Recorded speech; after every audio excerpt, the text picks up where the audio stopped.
more relief for taxpayers, elimination in our budget. We are proposing an elimination of 740 state government positions. And so we already have the smallest footprint of any state, and we're pruning even more. And that's 740 on net, because we do have to add positions in certain areas. For example, corrections. We need more people there. We need more folks to help with some of our highway patrol or law enforcement. There's different things we have to do that everyone would agree you have to do. So we look at that, what's the increase, but then what's the decrease, and the net is going to be 740 fewer positions as a result of what we're doing. So we want to continue with these proposals. So this has been our frame of mind from the day I took office. I'm proud to be able to say that our state has never been in better fiscal health. When you're paying down 41% of the state's debt that it's accumulated after 180 years, 180 years, that's a huge thing. Tax relief, all this stuff, very good. Reducing spending, which no one else is really doing. But we always want to get better. And so we look to see what Musk is doing with the DOGE in Washington, D.C.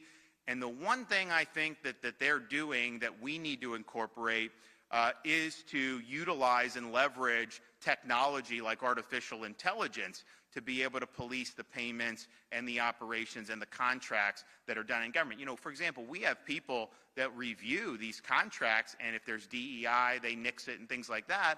But this is some high-powered stuff, and I think would be able to provide us some good information. So, you know, we have already been doing this stuff. This will really help enhance that.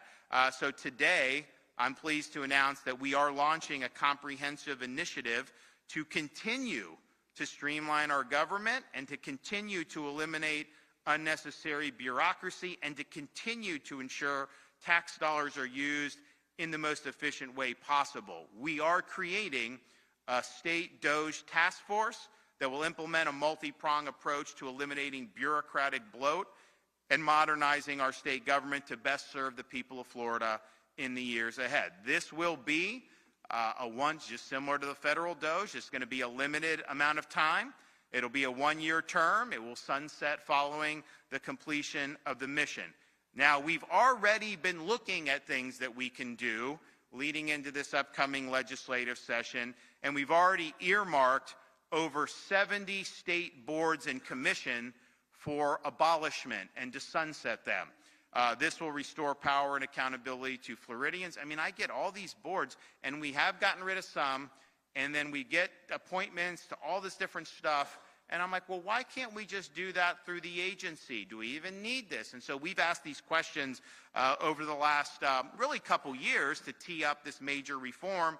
So we will be proposing over 70 state boards and commission to sunset and to get them off the books. Again, I don't know that there's that many other states that are doing it. Actually, Iowa, Governor Reynolds, I know she sunsetted a lot of agencies, and that seems to have worked very well. There may be a couple examples around the country, but by and large, that's not happening. We want to make sure that these boards and commissions aren't just continuing to grow without ever being reviewed for effectiveness. So that's what we're doing, and I know there's a lot of support in the legislature to be able to eliminate some of these redundant entities. And we have been working on reviewing every single board, and there's hundreds of these things. A lot of people have never heard of any of these things, but they're there, and we've examined the budgets, we've examined appointments, vacancies, the mission, trying to assess whether the mission's still relevant, whether it overlaps with other boards or authorities, or whether it has become obsolete over time. And there are some that actually serve their purpose. So they did what they had to do, maybe they issued a report, and so then you get it off the books. That's the way to do. Some of these boards haven't met in recent years. Some of them haven't had appointments for many, many years. We gathered feedback from state agencies as well as stakeholders. We wanted to make sure that we were doing this right, and this is part of a broader strategy to be able to streamline government. So a total of 900 positions, this is in addition to the ones I said, will be eliminated. That will be good for the state of Florida. So that's one thing that we've already found, that we've already proposed. We do need the legislature to ratify that and to enact those reductions, but I think that we've gotten good feedback. I've spoken with both the Speaker and the Senate President. We also want to make sure that we're proactive and that we're doing all we can to make sure our state university and college system are being good stewards of your tax dollars. Now, we have not raised tuition since I've been governor. You now have the lowest tuition in the United States of America for a Florida resident. There's ways you can get that paid for if you're in Bright Future. So we're proud of that.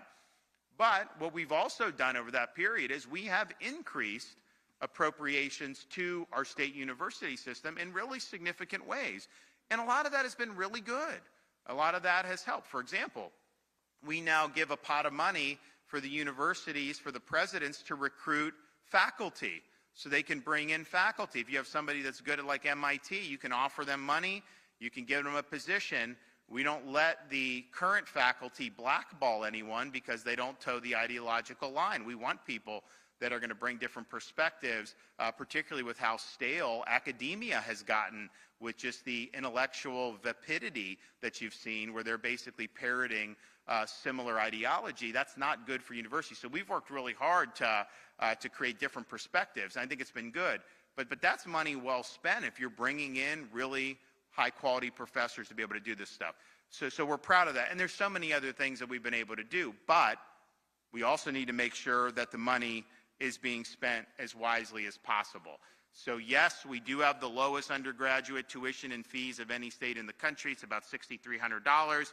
Most universities that are public are about $12,000 is the average. So we're almost half of what the average is. And there's some in these universities that are over $20,000 even for in-state.